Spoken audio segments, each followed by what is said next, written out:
அனைவருக்கும் வணக்கம். இன்னும் ஓரிரு நிமிடங்களில் நாங்கள் ஆரம்பிக்கிறோம். வெளியே இருக்கக்கூடியவர்கள் வந்து தங்களது இருக்கைகள் அமர்ந்த பின்பு நாங்கள் இந்த கூட்டத்தை ஆரம்பிக்க இருக்கின்றோம்.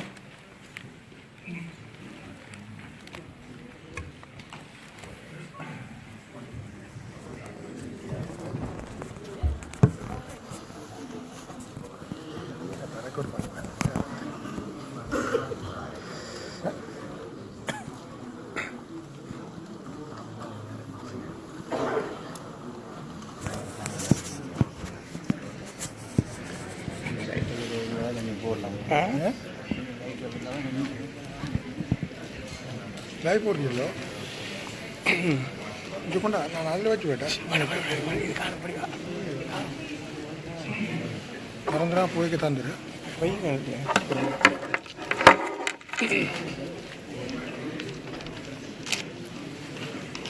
பசங்க ஓகே கொண்டு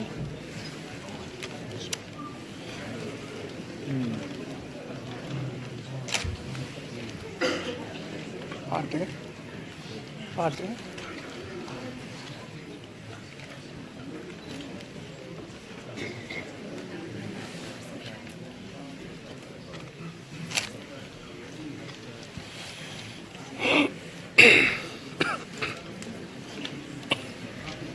எனக்கு சூட்டபிளாக இருக்கு அங்கே கொண்டு போப்பேன் ரெடி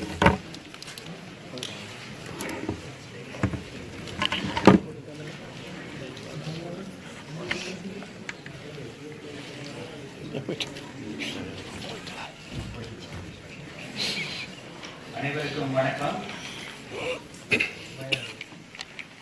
வடமாகாணத்தில் முல்லைத்தீவு யாழ்ப்பாணம் சென்ற பயணம் பற்றியும் அது சம்பந்தமான தகவல்களை பற்றியும் நகரதிகாரி ஜோன் டோரிய அவர்களும் நகர சபை உறுப்பினர் என்ற முறையில் நானும் உங்களுடன் பயன் கொள்வதற்காக இந்த கூட்டத்தை ஒழுங்கு செய்திருக்கின்றோம். இந்த கூட்டத்தை உத்தியோகமாக ஆரம்பிப்பதற்கு முன்பாக ஒரு நிமிட அமைதி வணக்கம் செலுத்துவதற்காக அனைவரையும் வழங்குகிறேன். We observe a moment of silence for all those who have sacrificed their lives for freedom and democracy in our homeland and around the world, and all those who have lost their lives in the civil war and around the world in various atrocities. தாயகத்தில் விடுதலைக்காக தங்களை அர்ப்பணித்தவர்களுக்காகவும் தாயகத்தில் நாங்கள் இழந்த எங்கள் உறவுகளுக்காகவும் உலகெங்கும் அமைதிக்காகவும் விடுதலைக்காகவும் தங்களை அர்ப்பணித்தவர்களுக்காகவும் ஒரு நிமிட அகவணக்கம் அமைதி வணக்கம் சொல்கிறேன்.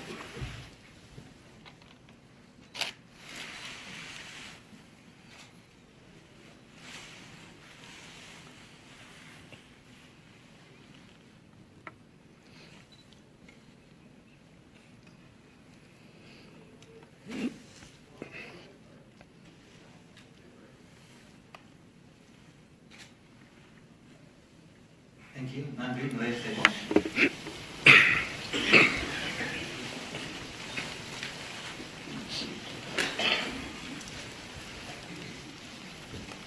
There are a few additional seats on this side of the hall.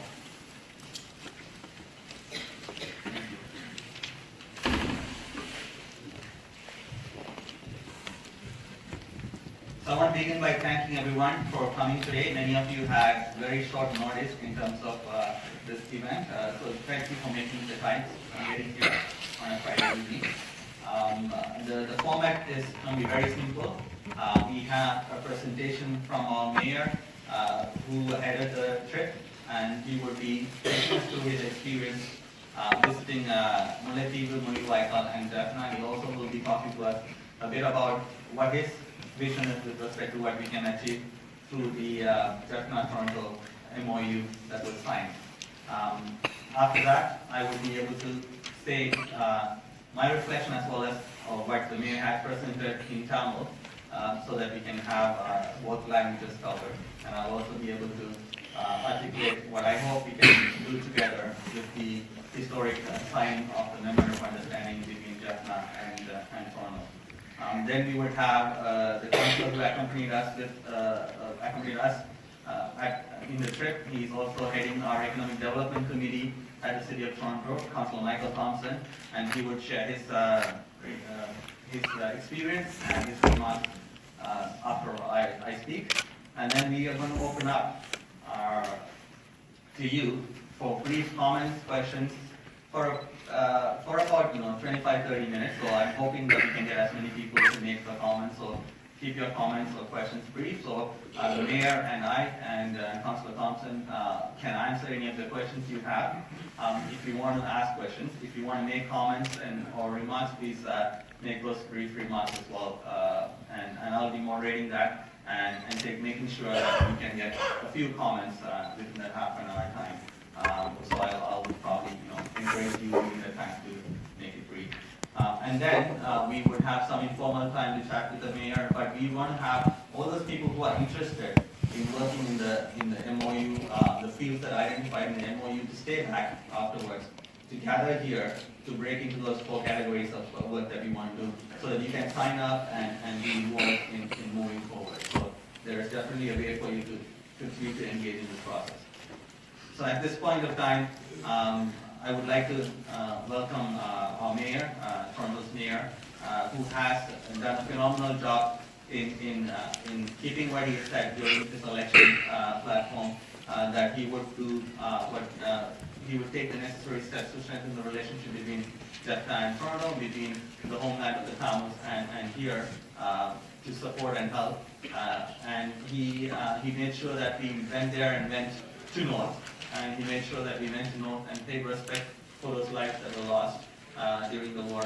But also he made sure that the trip was also something about moving forward to do something about, and not just about finding out what is necessary in terms of information about what's happening, who the panels are, where they are coming from, how their relatives are doing now in the post-war situation. But took the leadership to initiate and to have something that we can all be proud of working forward as an MOU. So without any further delay, I would like to invite our mayor, Mayor JOHN Toryya, Mayor JOHN Toryya, to come forward.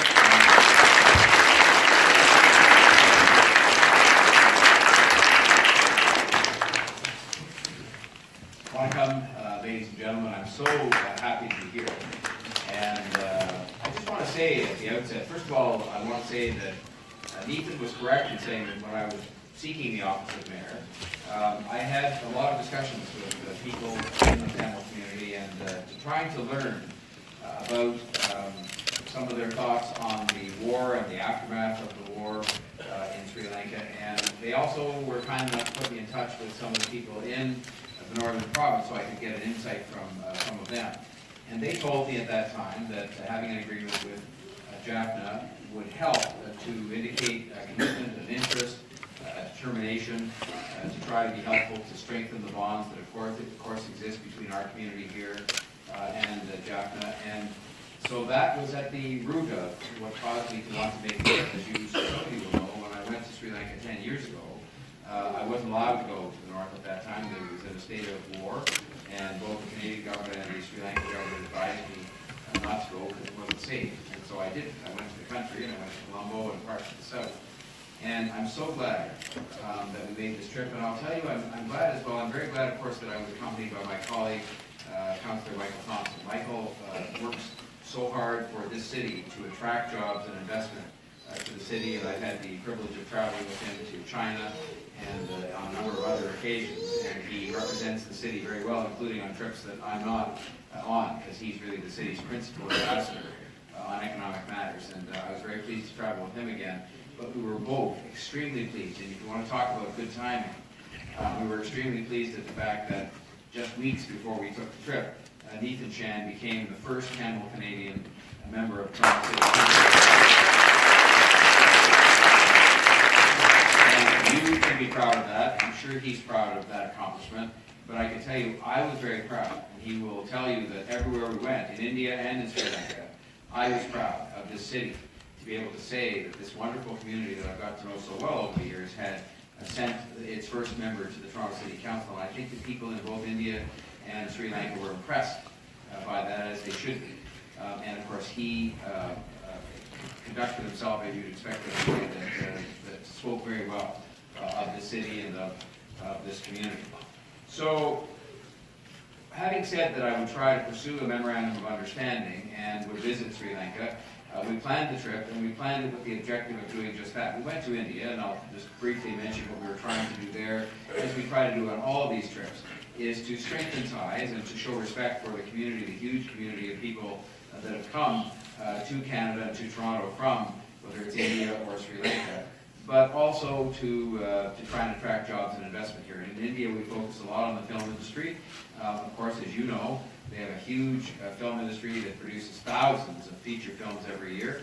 We, too, have a very well-developed, talented film industry here, and we were trying to attract some of those productions to come to Toronto.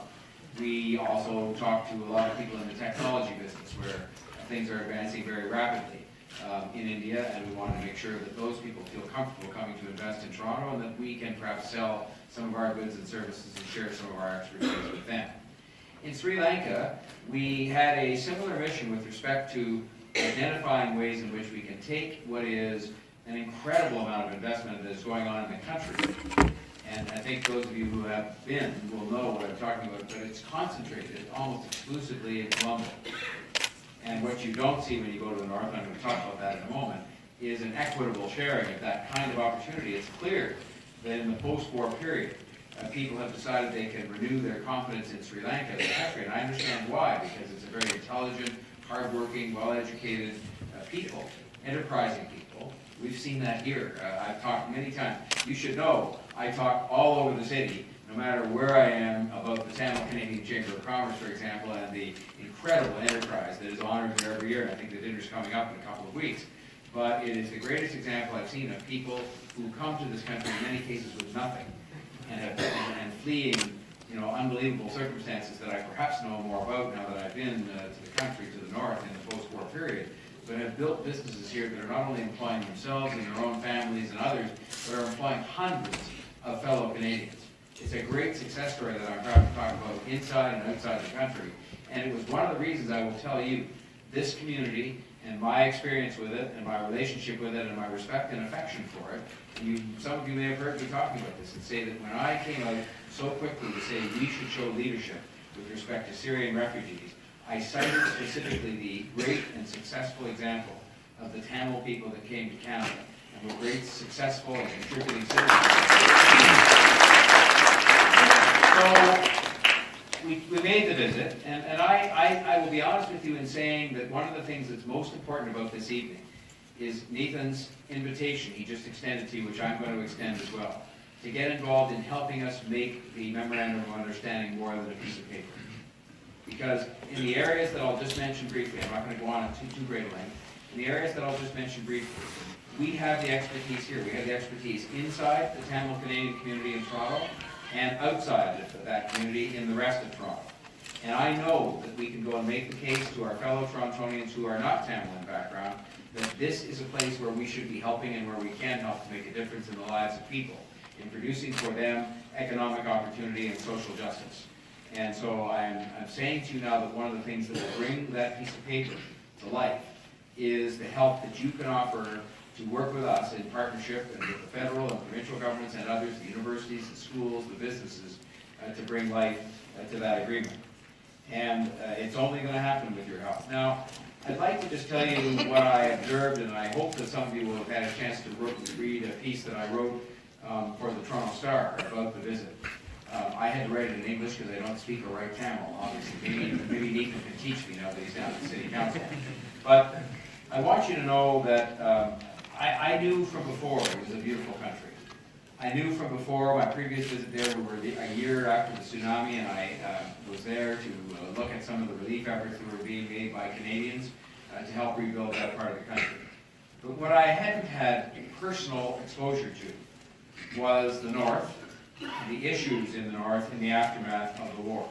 And I'm very glad that I did, because I think you can't possibly understand the feelings of many of the people in this room and many other people who are in our community about those events that took place, those tragic events, until you've actually been there.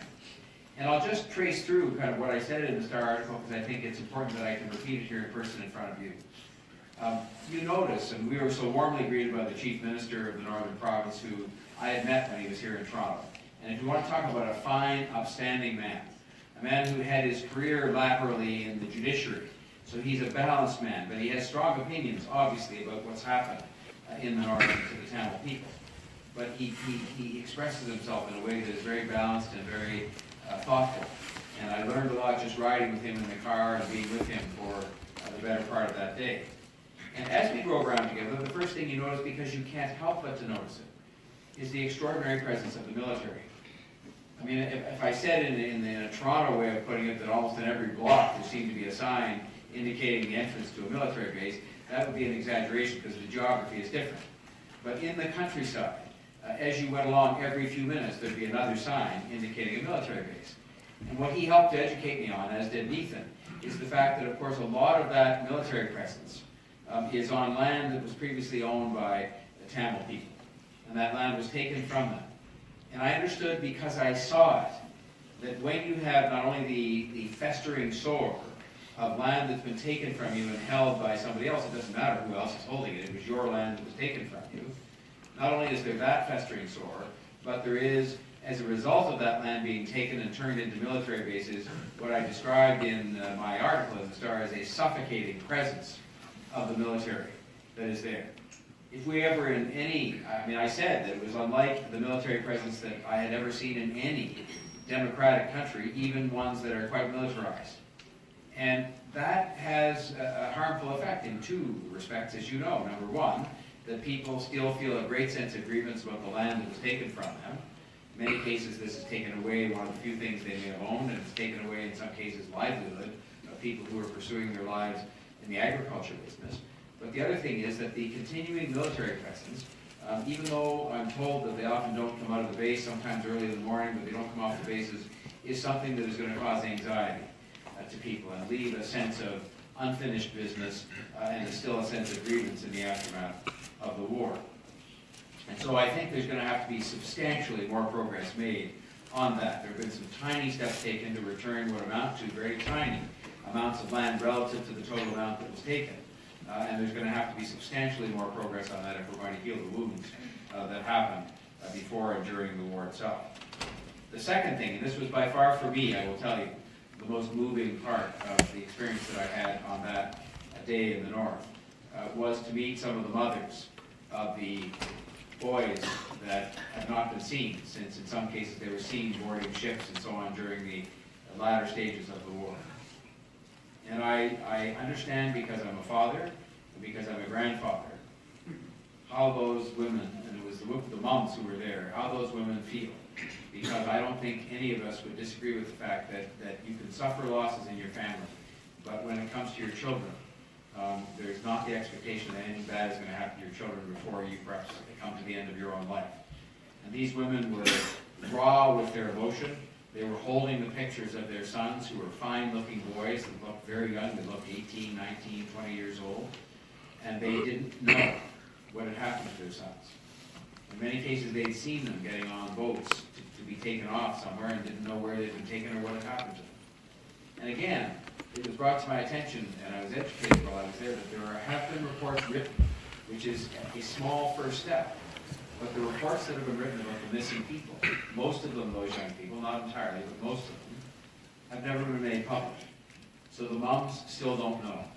And I can't even imagine the pain of having your children disappear in that manner and having no idea what happened to them, and thinking that maybe the government knows what happened to them but won't tell you. I can't imagine the pain that comes from that. And I held the hands of those women, and some of them wanted to have a hug, and they were just people who needed somebody to be concerned about the circumstances in which they find themselves. And I can only say that I hope, and I wrote this, of course, in the piece that I wrote, that the government decides that it will make that information public, because, quite frankly, it's going to do nothing but good to make it public. It's going to help people to heal wounds. Even if the news is bad in those reports, you know, those who are parents, it's better to know than not to know. And it might actually speed the process of coming to some degree of reconciliation about things that have happened if we know what happened when that information is available. I saw as well the fact that, compared to being in Colombo, it was good that I had been in Colombo the day before, because I saw the incredible investment that's going on there. I mean, it looks like Toronto in terms of the number of cranes that are there, building tall buildings, condo buildings, and hotels, and so on. There's that whole development in the port that is taking place. But I saw when I was in Jaffna that prosperity has not been shared. And there's no reason for that, because the country is presently at peace. There are grievances that are left over from the war, but the country is at peace.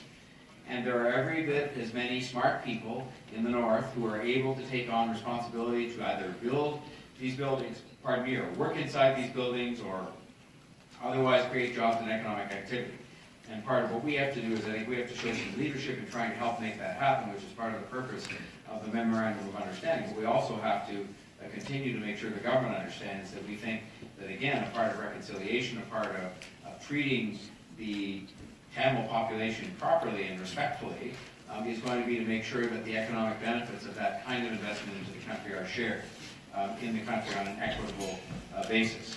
And so I think that I would see it as a huge step forward if the government decided that it would have a meaningful plan for economic investment and economic development in the north, because it's very clear when you're there that the north cannot be in a situation where it will become prosperous and share in the prosperity that Sri Lanka is seeing coming its way today, unless some of the land is returned, unless there is justice for the mums and dads and others who are missing their relatives, and unless the government decides it's going to have a meaningful plan to equitably share in the benefits of the economic growth that is taking place in Sri Lanka. I think for all of this to happen, I was certainly convinced, and it doesn't take much to convince you of this because it's such common sense.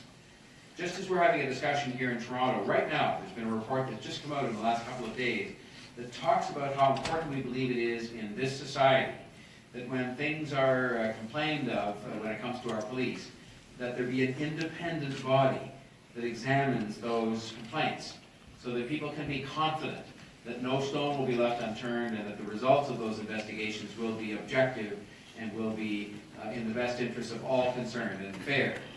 And I think that if you look at these challenges that are in front of us with respect to ensuring that there is ultimately justice in the aftermath of the war in Sri Lanka, it is obvious that you are only going to fully achieve reconciliation and fully have the kinds of recommendations and findings that will bear that legitimacy and that objectivity and that credibility if there is some body that is put in place that involves internationally respected people who are asked to come and help examine these issues and examine some of the events, the tragic events that occurred, and advise on things like reparations that could be made.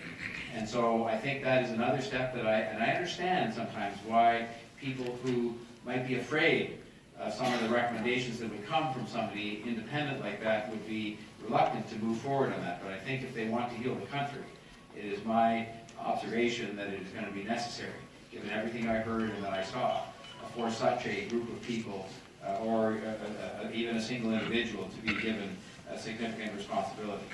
Now, I want to just conclude by telling you about the Memorandum of Understanding and extending to you the invitation to participate. It was meant to actually have some very specific areas in it, so there wouldn't be one of those pieces of paper that just says, well, we're going to find some things to cooperate on, and we'll call you or email you in a couple of weeks and see what those are. We gave it some thought. We had some discussions with the people in the Northern Province. We talked to some people here in the Tamil community at home in Toronto. And so it has 3 or 4 areas, and I want to just briefly mention them and then say that I know. I know without naming names.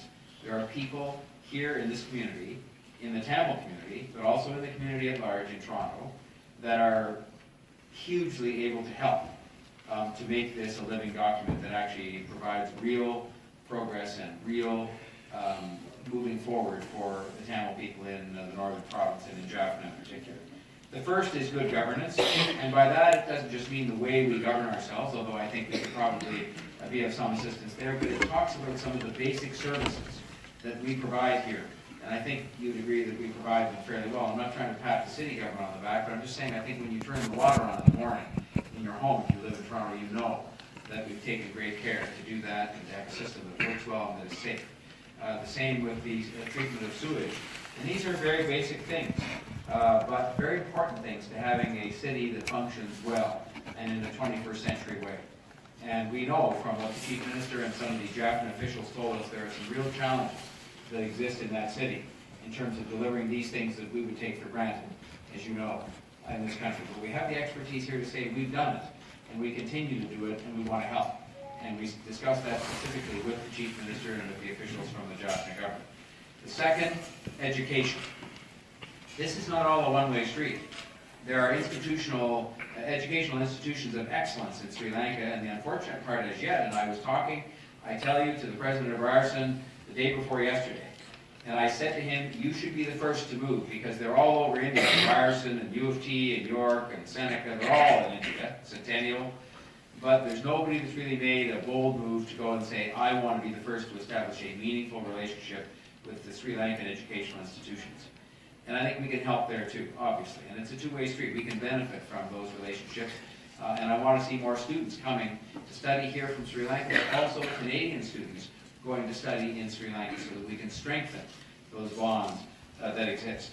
But we're going to work as well to find ways in which these institutions, even if it doesn't involve sending people back and forth, can share our history with each other, so that people generally in Sri Lanka will understand Canadians and the history of Canada, and so that people here will understand Sri Lanka and the history of the Tamil people in particular, but all Sri Lankans, and what a great and storied history that it is, and find ways to have these kinds of exchanges.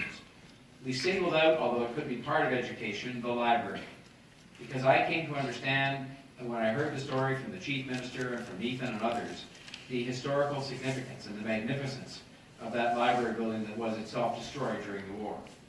And so we've said that with the largest free library system in the world, including the 100th branch right here in front of this Scarborough Civic Center, that we had a lot we could offer in terms of making sure that we could restore the greatness of what was that library. And it can be done, and they have the determination to do it, and we have a lot of the expertise and some of the wealth that can help in that regard. And I was very pleased with Nathan Shannon, with Michael Thompson, two councillors, to deliver symbolically some Canadian books to that library to be on the shelf of that library, and with the promise that there's much more cooperation and assistance to come. And then there is finally economic development, and I think I've spoken about that quite a bit. But we have, and I'll even say you have in the Tamil community, because I'd like to consider myself a good friend and maybe an honorary member of the Tamil community, but I'm not Tamil. But you have in your community as much enterprise, as much entrepreneurial spirit, as much ability to create incredible businesses and jobs and economic activity as any community that I've seen in this city. And I've lived my entire life here, and as the mayor and as previously involved in the community very deeply, I've got to know just about every community. There is none that do it any better than you do.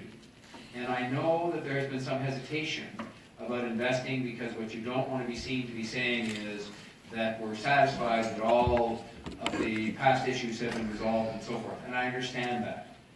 But I think if we're going to work to put pressure on the government to resolve the past issues that I've talked about and that I saw with my own eyes, and I will be your partner in trying to do that in the way that I try and do things. You noticed I wrote my article in a very sort of polite but firm way in terms of what I saw. I didn't pull any punches in what I saw, but at the same time I was respectful of the fact that I think you're going to get more attention by being firm in what you saw, and persistent.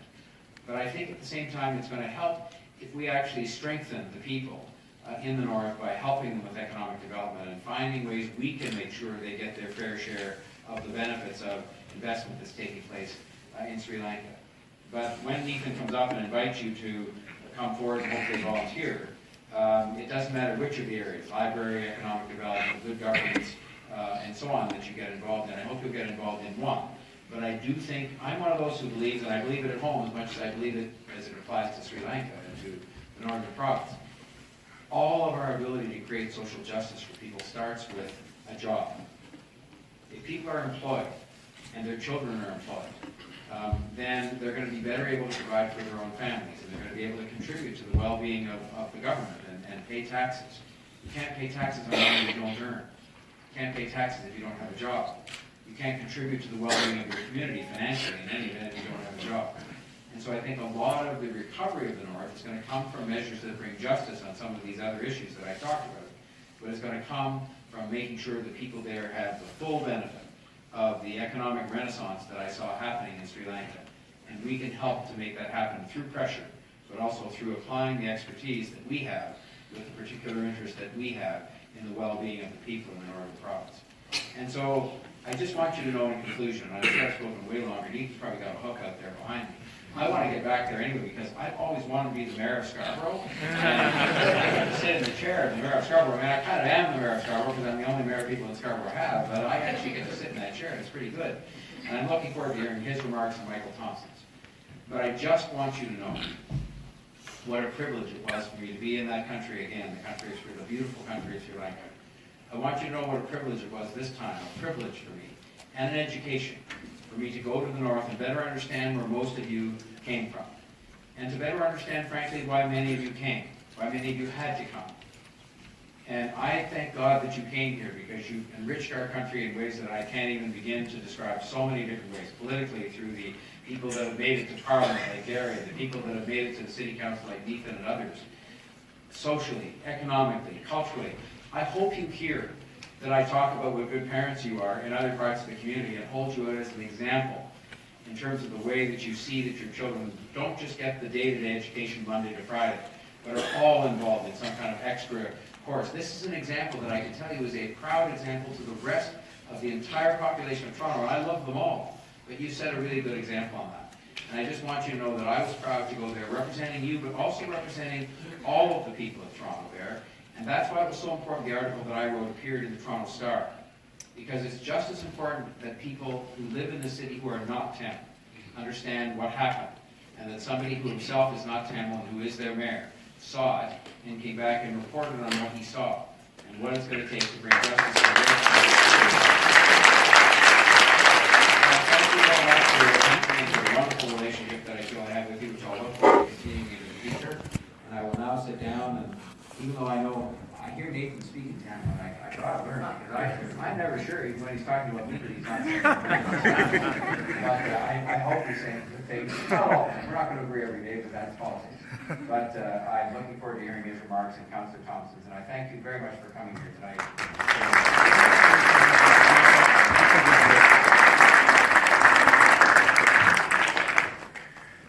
Thank you very much, Mayor, for your remarks, for taking us through your experiences as well as your hope with respect to the MOU.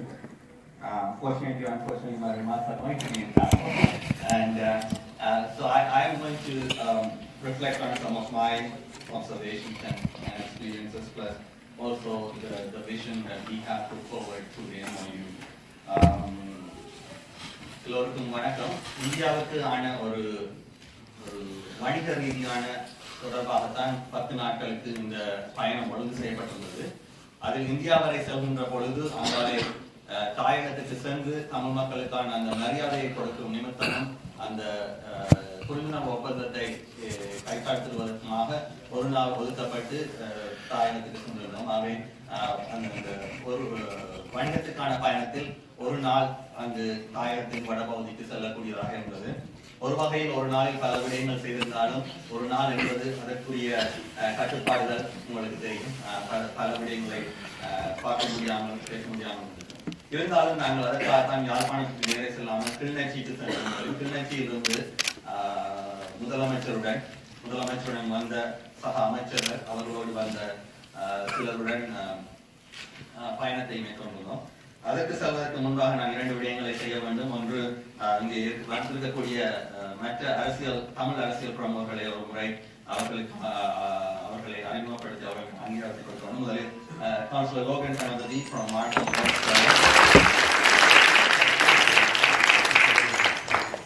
மற்றது எங்களுடன் பார்த்தி Kandavel staff south வெஸ்டின்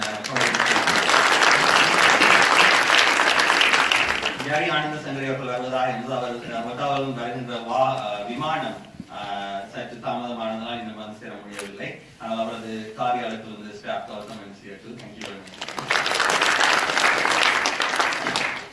அதோட இந்த நிகழ்வுக்கு உங்களை எல்லாரும் அழைத்து இங்கு வருவதற்கு உதவி செய்த 2 என்னுடன் எனது அலுவலகத்தில் பணியாற்றுகின்ற 2 தமிழ் பேசுகின்ற உறுப்பினர்கள் அனுஜன் ராஜா மற்றும் ரோஷினி ஸ்ரீகாந்த் ராஜா இருவருக்கும் நன்றியை கூறிக்கொள்கிறேன். பணியாற்றி கொண்டிருக்கக்கூடிய ஜெனிகா ஜெயகாந்த் நிவாசிடர் அவர்கள் உதவி செய்து கொண்டிருக்கிறார்.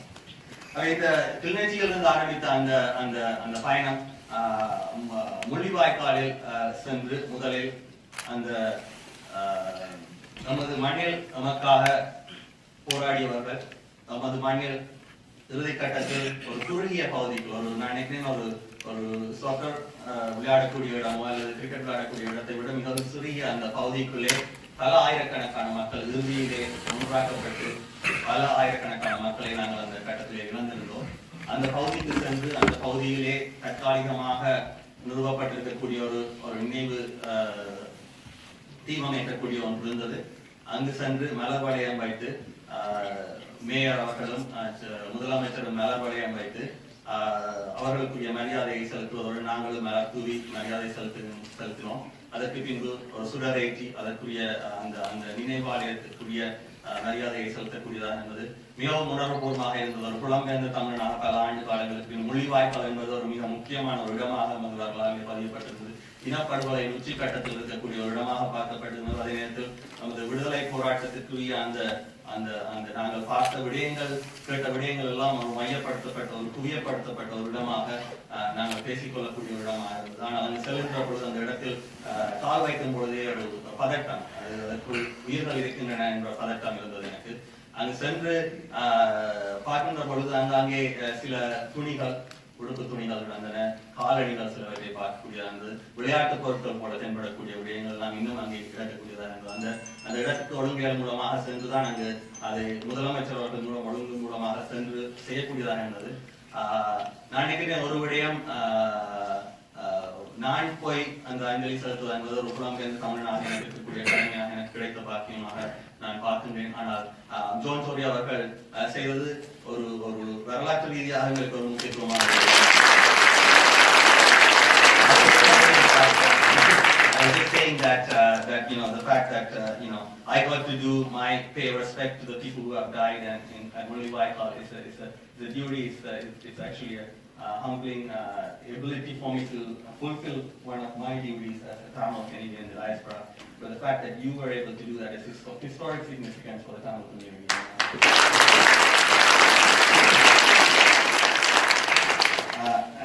அடுத்ததாக நாங்கள் அங்கிருந்து சென்று முல்லைத்தீவில் ஒரு சந்திப்பை ஏற்படுத்தினோம். முல்லைத்தீவு மக்களோடு சமூக நிலையங்களில் பணியாற்றுபவர்கள், மக்களுக்காக போராடுபவர்களுடனான ஒரு சந்திப்பு. ஒரு மிகவும் தேவைக்குரிய நிலையில் இருக்கக்கூடிய ஒரு பாடசாலையிலே, அங்குதான் உயர்தர பாடசாலை நடந்து கொண்டிருக்கின்றது. மிகவும் ஒரு பார்க்கும் பொழுதே இந்த பாடசாலையிலிருந்து படித்து நமது மாணவர்கள் வெற்றியடைந்து கொண்டிருக்கிறார்கள் என்ற பெருமையாக இருந்தாலும் அதே வேளையிலே அந்த தேவைகளை உணர்த்தக்கூடிய ஒரு இடத்திலே நாங்கள் சந்தித்த பொழுது அங்கு கூறப்பட்ட விடயங்கள் நிச்சயமாக மேயர் அவர்களுக்கும் எனக்கும் கவுன்சிலர் மைக்கேல் தாம்சன் அவர்களுக்கும் மிகவும் விளக்கப்படுத்தக்கூடிய வகையிலே பல துணிவுடன் அந்த செல்கின்ற வழியிலே மேயர் கூறியது போல ராணுவ ஆக்கிரமிப்பு என்பது சந்திக்கு சந்தி ராணுவ முகாம்கள், ஒரு சில தமிழர்களுக்கு 3 தமிழர்களுக்கு ஒரு ராணுவம் போன்ற குவிக்கப்பட்டு ஆக்கிரமிப்பு இருக்கக்கூடிய பகுதியிலும் மக்கள் துணிச்சலாக வந்து தங்கள் கருத்துக்களை கூறியிருந்தார்கள். பெண்கள் கூறியிருந்தார்கள் தங்களுக்கு அந்த காலை நேரங்கள் ரோந்து செல்கின்ற பொழுது, ராணுவம் ரோந்து செல்கின்ற பொழுது தங்களுக்கு இருக்கக்கூடிய பாதுகாப்பு பிரச்சனைகள் பற்றி, தங்களது பிள்ளைகளை பாடசாலைக்கு அனுப்புவதற்கு பெற்றோர்களும் பெண்களை பின்னாலே பாடசாலைக்கு நடந்து செல்ல வேண்டிய தேவை இருந்தது. முன்னாள் போராளி ஒருவர் தன்னை முன்னாள் போராளியை அடையாளப்படுத்தி கூறியது, தனக்கு தடுப்பில் வைத்திருந்த பொழுது தனக்கு அளிக்கப்பட்ட ஊசியின் மூலமாக தனது உடல் வலுவற்றதாக வேலை செய்ய முடியாமல், பாரம் தூக்க முடியாமல் இருக்கின்ற நிலையை உணர்கின்றேன், வேலை செய்ய முடியாமல் இருக்கக்கூடியதாக கூறக்கூடியது. ஒரு பெண் போராளி தனது கணவனும் போராளியாக இருந்தார்.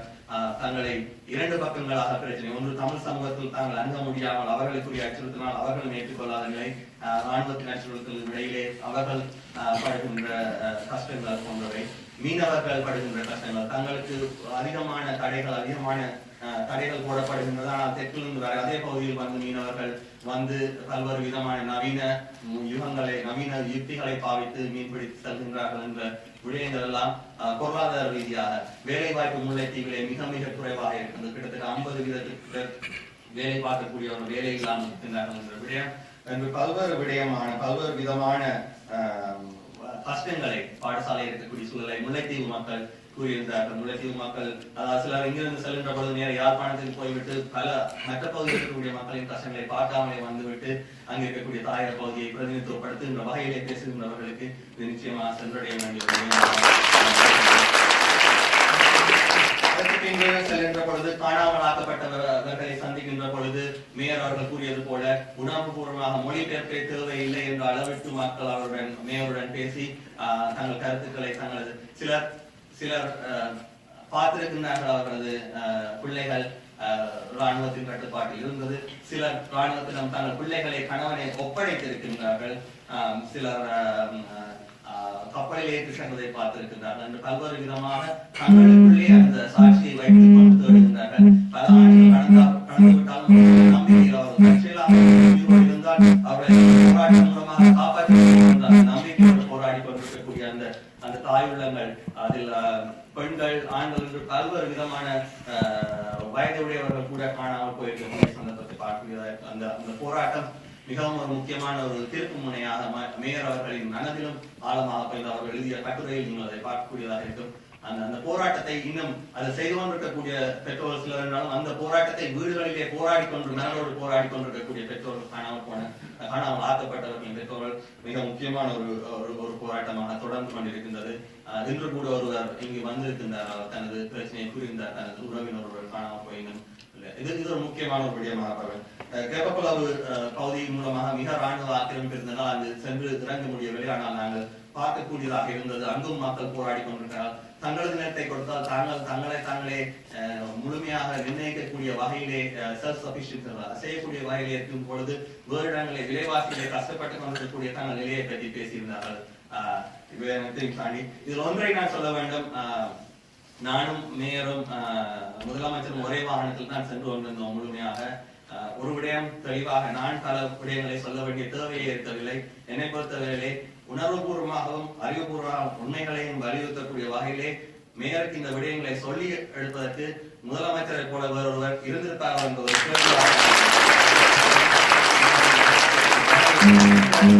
மிகவும் எடுத்து காட்டக்கூடிய வகையில் வழக்கறிஞராக இருந்து பின்பு நீதிபதியாக இருந்த காலத்தில் அரசியல் ரீதியாகவும் துணிச்சலாகவும் சார்ந்து அரசியலுக்காக எதிர்காலத்தை நோக்காமல் துணிச்சலாகவும் பேசக்கூடிய வகையில் அவர் சொல்லியிருந்தது மிகவும் முக்கியமானது. இறுதியாக ஜஃப்னா லைப்ரரிக்கு சென்ற யாழ் அந்த கைச்சாத்திடப்பட்ட ஒப்பந்தம் மிக முக்கியமான ஒன்று. யாழ்ப்பாண நகரம் தமிழர்களுக்கு முக்கியமான ஒரு நகரம். டொரண்டோ நகரம் உலகிலே மிக முக்கியமான நகரம். கனடாவின் மிக முக்கியமான நகரம். வட அமெரிக்காவின் 4வது முக்கிய நகரம். இந்த வரலாற்று ரீதியான ஒப்பந்தம் என்பது மிக முக்கியமானது. கூறப்பட்ட 4 விடயங்கள்: கல்வி, நூலகம், நிர்வாக முறை, நிர்வாக திறன் சம்பந்தமானது, பொருளாதார வளர்ச்சி சம்பந்தமான விடயங்களில் ஒன்றாக பயணிப்பதாக குறிப்போம். இதில் 4 பக்கங்கள் ஒன்றாக சேர்ந்தால் தான் சரியாக முடியும்.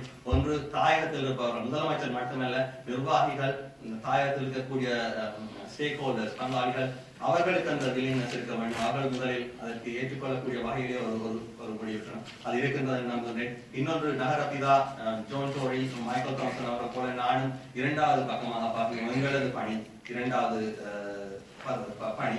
3வதாக புலம்பெயர்ந்து டொரண்டோவில் வாழ்ந்த தமிழர்கள், நீங்கள் உங்களது பங்கு, உங்களுக்கு இருக்கக்கூடிய திறமைகள், உங்களுக்கு இருக்கக்கூடிய ஆர்வம் இன்னொரு பகுதியாக. 4வது, டொரண்டோவில் இருக்கக்கூடிய தமிழர்கள், வேற்றின மக்கள், வேற்றின நிர்வாகங்கள், பல்கலைக்கழகங்கள் போன்றவையின் பங்கு. இந்த 4ஐயும் ஒன்றாக இணைத்துத்தான் நாங்கள் செய்ய முடியும். நகர சபை என்பது நிதி ஒதுக்குகின்ற விடயம் அல்ல. அது ஒரு மில்லியன் கணக்காக இந்த இடத்தில் நிதியை கொடுத்து விட முடியும் என்று அது தேசிய அளவிலான அரசாங்கம் செய்வது. நகர சபை என்பது இப்படியான விடயங்களை ஒன்றாக கொண்டு வந்ததை நடத்தக்கூடிய முறையிலும் எங்களுக்கு இருக்கக்கூடிய திறமைகளையும் ஆளுமைகளையும் ஆய்வாளர்களையும் அங்கு அனுப்பி உதவும். அதே நேரத்தில் அங்கிருக்கக்கூடிய கலாச்சார ரீதியான விடயங்களை, அறிவியல் ரீதியாக விடயங்களை செய்து கொண்டிருக்கக்கூடிய அவர்களின் பங்கை இங்கு எடுத்துக்கொண்டு வருவதும் போன்ற விடயங்களை செய்ய இருக்கணும். அவை இது முடிந்த பின்பு மைக்கேல் தாம்சன் அவர்கள் பேசிய பின்பு அந்த கேள்விகளின் பின்பு 8:30 மணி அளவிலே மீண்டும் இங்கு கூட இருக்கின்றோம். அந்த 4 விடயங்களை பற்றி விரிவாக பேசி உங்களை பங்காளர்களாக ஆக்குவதற்கான முயற்சி. அவை நீங்கள் அது முடிந்த பின்பு 8:30 9 மணி வரை நின்று உங்களது பங்கை எவ்வாறு செய்யலாம் என்பதை கேட்டுக்கொள்ளலாம். இப்பொழுது இதுவரை நான் கூறிய கருத்துக்களை மிகவும் அமைதியாகவும் நேரத்தை ஒதுக்கி கேட்டதற்கு நன்றியை கூறிக்கொண்டு thank you very much to everyone who have listened to my side of the story and my presentation on this. And I want to thank our mayor for your leadership on this and making this happen. that, I see this as the starting point because a lot more work needs to be done to give life to that document. Now I call upon a colleague who accompanied with us and learned a lot, but also was able to share his experience as somebody who's leading economic development at our city as well. And he represents Scarborough. He represents an area where there's a significant number of Tamil population, Tamil businesses, and so on. So we're delighted to have Michael Thompson be with us there, but also be here.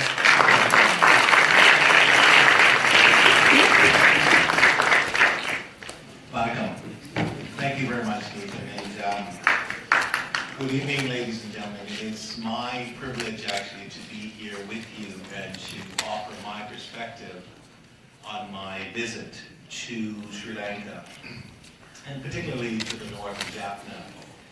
First of all, let me say this. I've had a 30-year relationship with the Tamil community. I can tell you that it was in 1987 when I was, basically I just graduated from university and I was working in the community, and we were campaigning for the alderman in the day in Ward 4, and we knocked at a number of doors and so on in the area of Hart and Cleta, which is just south of Eglinton, in the Kennedy and Eglinton area. And when we knocked at those doors, there were a number of people who would be in the homes, and we could see the curtains being drawn, and particularly in the basement area and so on. And oftentimes people didn't come to the door and so on, but finally they did, a number of them did. And they were primarily men who had come from, at the time we used the term Ceylon, and Sri Lanka came a little later on as such. And they talked about their experience, and again, I was a young guy out of university, didn't really understand the issue at length. However, years had moved on, and over the years, you spent the time in the coffee shop in people's homes, and you learn a little bit about the history, you learn about the conditions, you learn about why they left their homeland, and you learned about the pain and the anguish that they went through in terms of being and seeing wars and so on. And having had the opportunity to visit Sri Lanka, this has come full circle for me in terms of my understanding and my appreciation. Not only for the community, but the hardship that the people had suffered through, and the people who are there right now. And as the mayor and Ethan has described their particular experience, let me add to you my perspective with this. The mayor's talked about a very proud community that in fact forms a significant part of who we are as Torontonians, Ontarians, and Canadians. The mayor's talked about his love and passion for the community, and I think that we share that together, not only as members of City Council, but as members of the community. We've seen with great pride in terms of the work that the community has done here, the efforts that you have made to establish yourselves to ensure that their children are educated, to ensure that they have access to opportunity. What I saw in Sri Lanka, and the mayor talked a little bit about the differences between the Colombo area, the south and the north. Being in the helicopter and traveling from Colombo going to Jaffna, you saw it as soon as you kind of arrived. We landed at the, what was the football track field. To be waiting for us was the chief minister and his team. You saw the difference, you saw the impression, you saw the effect. And it relates to the stories that I had learned and I had heard some years earlier in terms of the men particularly that I had met as a young man knocking at doors in Scarborough. And so for me the opportunity was a significant one, which was to look at the stories that I had heard and to be in the place where the stories came from that I had heard 30 years ago. And I can say that while a lot has been done in terms of the development of our community here, the North needs your help. We saw, you can clap that. We saw the military pretty well, as the mayor has said. It seemed like they were everywhere. At least the presence, you could feel it. When I was in the car that I was in, I mentioned to someone, well, there was someone taking photos or videos of us, and they said, yes, it's the military. But I have to tell you, being there with the mayor and Ethan, there was great strength because we were representing you. That strength for us gave us that sense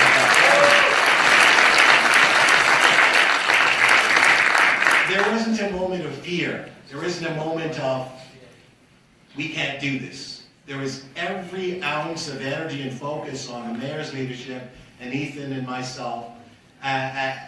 We wanted to make sure that those who were there knew that we came to learn about the conditions, to see for ourselves what had transpired, and what needs to be done. There's a lot that needs to be done. The mayor's talked about the MOUs and the areas around education, economic development, and what I will simply term infrastructure development that are needed in the north. We weren't there to play politics, we were there to learn. And I have to say this, the mayor's leadership was amazing, because I know that there are people that didn't want us there. While there were people who didn't want us there, the fact of the matter is that we needed to be there, we needed to learn. We learned a lot. The chief minister, as the mayor and Ethan has spoken about, he's a very eloquent man. He's a man that's dedicated, he's focused. He and his team are focused on ensuring that justice and also the conditions that exist in the community are going to change. But that can only change with your input, and I think the international communities as well input, because they need to have a role to play. Toronto as a great city, we are playing a role, and we will continue with your help in terms of changing the lives of the young people that we met. I can tell you, when I saw Ethan Shen, we were in the park, and I think, there we are. Well, when we lit that flame, and Ethan started to cry, and I took a piece of Kleenex out of my pocket, and I gave it to him to wipe his tears away. He was crying for all of us. He was crying for the future. Certainly he was crying and paying his respect. But that had, for me, a tremendous impact on my heart. I know it had an impact on the mayor's heart as well. And so while we're here to report out to you about our experience, there is, as I said, a lot more and a lot of work to be done. You are, in fact, a very proud community. You are, in fact, a community that has dedicated yourself in terms of advancement in education in every area of what would be considered progress and development for humanity. There is now, in my view, the need and the time has come to now start to work, and I know that many of you are doing things already with the North, and I'm aware of that because many of my friends are doing things. But now I think we have to collectively as a city, under the mayor's leadership, with the community, to roll up our sleeves and determine the course of action and the activities that we're going to do in order to ensure that the young children that I met and that we met playing volleyball or in the school and talking to us, that they have an opportunity to have their desire, their hopes, and their sense of development, that we can actually provide some foundation for them to be able to live. And to live well.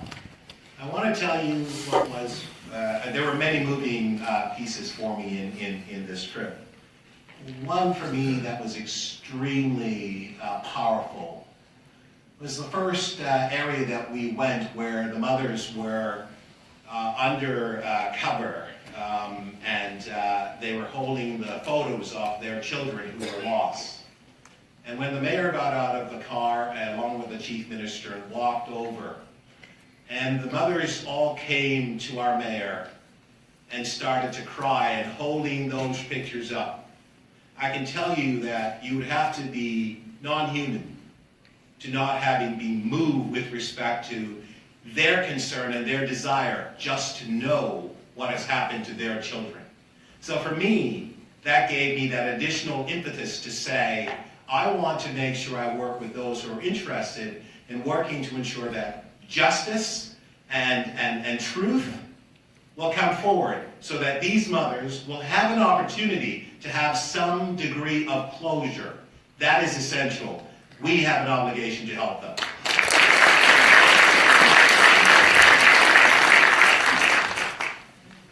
You should be very proud of the leadership of Nathan Chan.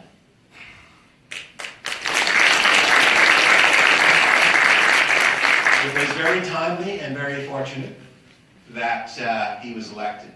We had planned the trip some time ago that the mayor is going to go to India and where we're going to Sri Lanka. But it was so much more enriching to have Nathan's leadership on this trip. It was very emotional for all of us, of course. When if I can say this, Nathan, when Nathan, when we landed in Colombo, it was late at night, and we knew that Nathan was a little, nervous, obviously, because of all the things that had taken place. And all of us, I think we were all ahead of him in their seating in the plane, so we arrived, we got down to the bottom of the stairs. And they were telling us to go into the bus, We said, no, we can't go into the bus. We have a colleague that's actually left behind, and we're going to wait till he arrives so that we can all be together. Because we wanted to make sure, not only was he leading us and helping us in terms of understanding, but that we were all together as one, as we are in this room this evening. And so I take the position in terms of us being one. The people of Jaffna are actually waiting to hear back from us. They're waiting for plans. In fact, I've already gotten a couple of emails asking, what are we doing? When are we going to do it? So they're waiting to hear from you. They want to understand how we're going to action out the MOU that Mayor JOHN Toryya has signed with the Chief Minister for us to act in a cooperative way to help Jaffna. We are in the school, and I wanted to go to the washroom, and I was told it was some distance away.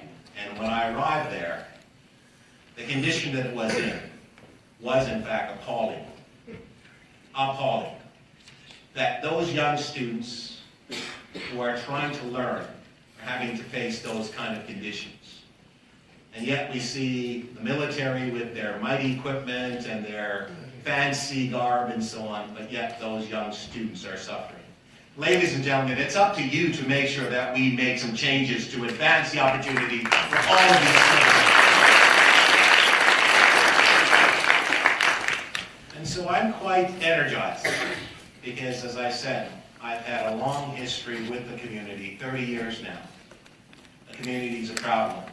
There are opportunities to work with the community and to help the people of Jaffna and Sri Lanka.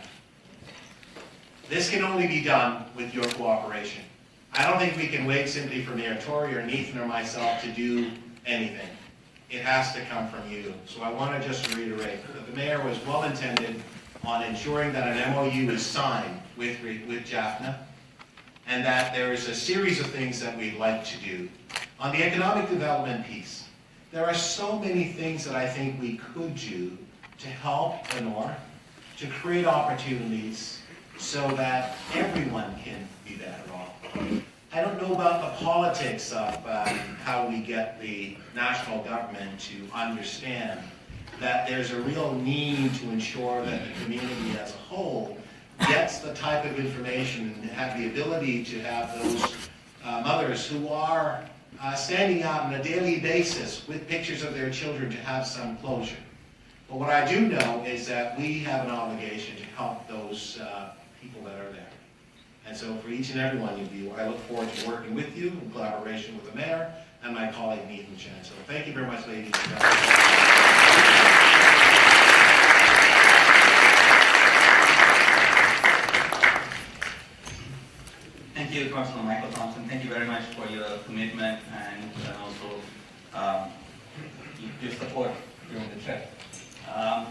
We have another elected representative with us now joining. As I mentioned, his flight was delayed and got here a bit delayed, but he's here. Our MP for Scarborough Rouge River,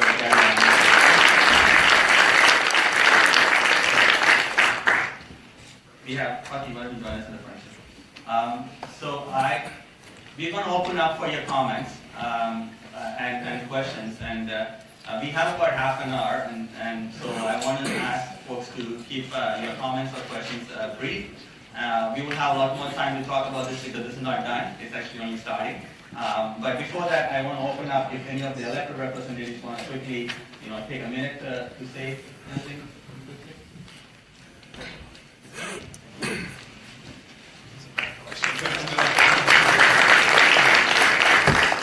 That's a bad question to ask anyone that's elected or seeking public office. I just wanted to take a moment to thank the mayor and his office and Ethan and Michael for your leadership in going to the north. I know one of the things that I had indicated and wished for was that they had more time to do this. I know, given the time restraints, they were able to see the most important aspects of the war and the effects of the war on the people in the north. And I think it's a very important testament to the commitment that the mayor has towards this community to understand deeper the effects that it's had on its people, and also the diaspora that's still very connected to the people there. And I really do look forward to working with the mayor and the mayor's office and the councillors on advancing this issue. So thank you, and I just wanted to make one point to thank the mayor for this. Thank you. Thank you, Gary. I'm Sendori, MP for Scarborough Rouge Park, and he's also going to be working closely with us on this as well. Next, we would like to call Councillor Logan Pranavati, who also a few months ago had also initiated a pact with Mulativu and Markham. So thank you, Councillor. Thank you, thank you for coming out to this wonderful initiative by the city of Toronto. Thank you to our mayor, Mr. Thompson, is the director of economic development, and also Leader Chan for your leadership and commitment and courage to go out there and see our people and finding the needs of the community. And it really is a bad communication. I'd like to take the opportunity to thank City of Toronto, especially our mayor and the University. The first mayor is there, and the land has been Mudiwaika and Toronto province where all the atrocities took place. And we know that, and we invited the city minister it's the last year, the January 14th, and we signed the friendship agreement between the Jaffna and particularly in the Mulativu district and the Vietnam province. And this is a great initiative, and we have to start somewhere. And people think I agree with the mayor, it's not a piece of paper, and we have to start somewhere, and it's a great step after many steps. And it will connect business to business, people to people, city to city, person to person, and there's a great opportunity. And this is a great door opener, and encourage all the people, the diaspora comes to come out and support this great initiative. We have to empower this initiative. Whatever initiative Markham make or Markham do the initiative or the City of Toronto, it's up to the people to empower and encourage and enhance this initiative. Thank you for coming out, and thank you again for Michael and me and Samir for this wonderful initiative. Thank you, Councillor Logan. And the next, we have School Board Trustee Party Kandala. He also was there during March as well back home, and we're looking forward to working with Trustee Kandala on the education related stuff as well. Please join me in welcoming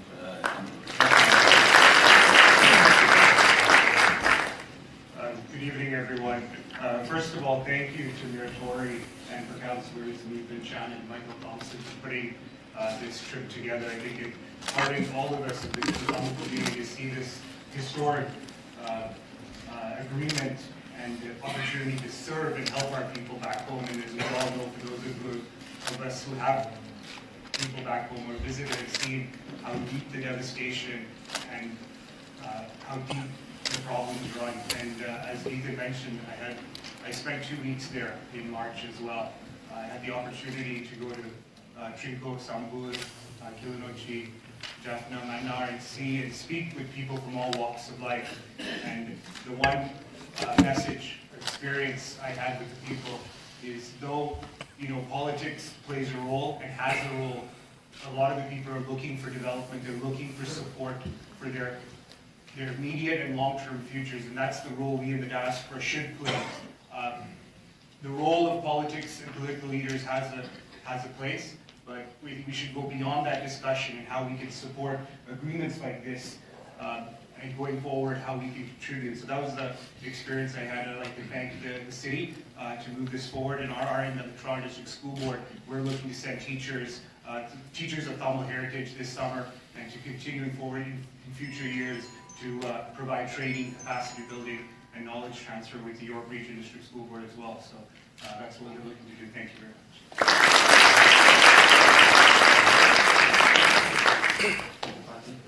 So we're going to open up for questions or comments. I again respectfully ask people to keep your comments briefly. If you have questions, we'll probably start with some questions for the mayor while he's here.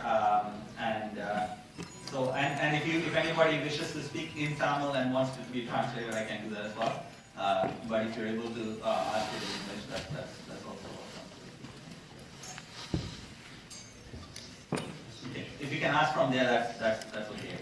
That's fine.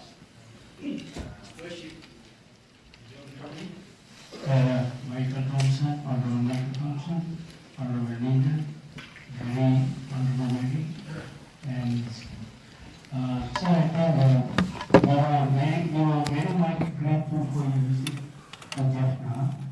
But actually it is Jaffna flowers the state ruled by the British Empire. And the people of Jaffna are actually descendants of the Torontowă. So we as a we were also able to serve you at the Jaffna Library. There is a Tilco Jaffna City Hotel with the help of Honorable Michael Thompson and so we are making it. And we will do our best for this project. And Jaffna City Hotel as well as nation of states will help as much as possible. Thank you. Appreciate it. Thank you. Thanks for being so brave. Questions, comments?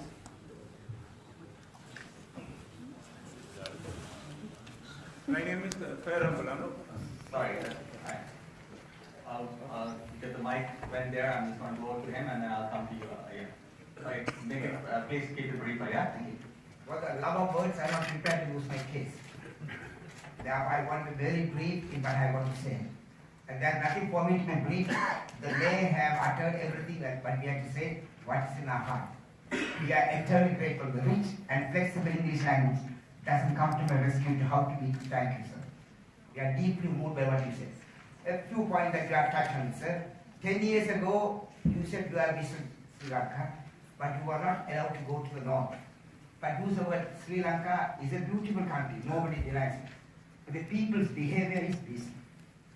1979, I was the first victim of the Prevention of Terrorism Act, kept in prison 2 months in the army camp and 1 month in the light fort. After 3 months, after stripping me naked and all what they did, keep me in incommunicado too.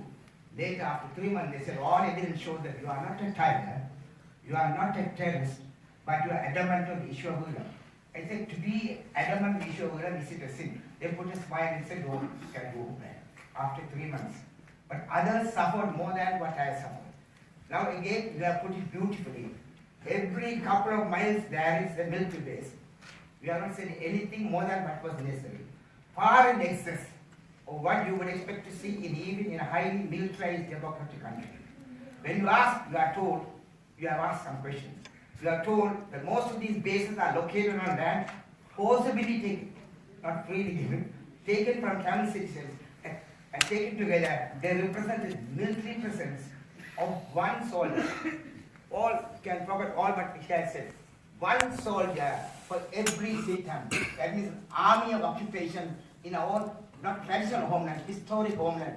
Where did we go? Needless, again I'm quoting you, I'm not saying anything on my own. The unilateral use of formerly private land combined with suffocating military presence itself causes immense anxiety on the part of the people of northern Sri Lanka and impairs the healing of the process. Now I ask you, we have one with you, sir. Yeah. I'm not Maybe with the question. Yeah. one with you, but we said, all right, we have analyzed the disease, the root cause of it. Now, how do you find the solution to the problem? What's the panacea for all the political ills? I have met the Prime Minister in 2007 on November 7th and said, Canadian Constitution is ideal Constitution. Please work out a structure of the federal. We are unity in diversity and not dull monarchy and uniformity. He said it in November 7th. We will do what we can. We are in 2017. We stand for freedom, we do not lean towards it. But certainly we are prepared for a compromise formula. It's not division or disintegration. A device to distribute powers, preserving the essential unity of the country. If you can work wonders to get a federal structure, we are one with you. Thank you, sir. Thank you very much.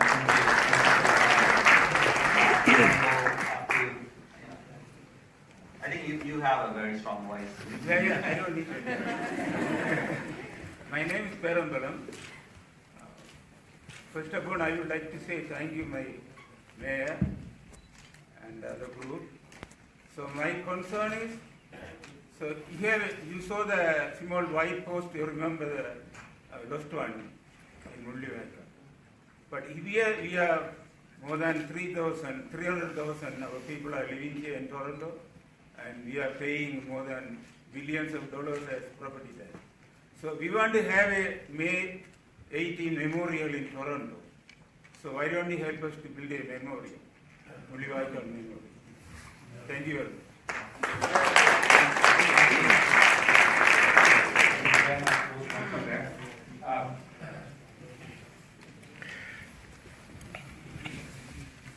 I'll just say, sir, that even in my short time as mayor, a number of other communities have come forward because there are historic events that have happened to those communities. For example, one day next week I'm going to the groundbreaking for a memorial for the Ukrainian community for the famine and genocide that they experienced in years gone by. And that took a number of years to get that monument located and so on, and they went out and raised the money to do it. And I will just say to you, and I'm sure my colleagues will agree, that we will cooperate fully with the community in finding a way in which we can memorialize the people that were your relatives and your neighbors and your fellow Tamils who suffered during the war. So we will find a way to do that. It's one of those things you have to go about it with great care and determination, but I'm sure we can find a way to do that. So Thank you very much. Other comments? Yeah. Hi, I'm Kumar here. So I just have some stats from labor force survey of Sri Lanka, and especially talks about the underemployment rate just in northeast Sri Lanka alone. So the underemployment rate of all island is 2.7%, but when it comes to Mullaidu, it's 11.4%, and all throughout like Colombo, it's 2.1. Some parts of like 0.6, 3.5, but Mullaidu is the highest with 11.4, which means there is a lot of people who are educated, but they are not doing the right job for them. Which means there has to be more investments that has to be done in northeast Sri Lanka, and there is money in this community, especially Torontowva community, especially in diaspora community, and that money has to be invested there. Since the war is over, it's important for all of us to reconcile with the government of Sri Lanka. It's important for us to reconcile with the people there and progress from here. That is something really, really important, and we have to look into it. I really hope the memorandum of understanding will be not just a piece of paper. It will be something that will be useful. And before I end my speech, let me say one word in one quote in Tamil. This is something I saw on Twitter, and this is one of the best quotes. Eelam பல அரசியல்வாதிகளை உருவாக்கியது, ஆனால் போராளிகளை மறந்துவிட்டது, இழந்து விட்டது. இதுதான் உண்மை. இதுக்கப்புறம் அரசியல்வாதிகளோட நீங்க பண்ணும்போது we need to work with them.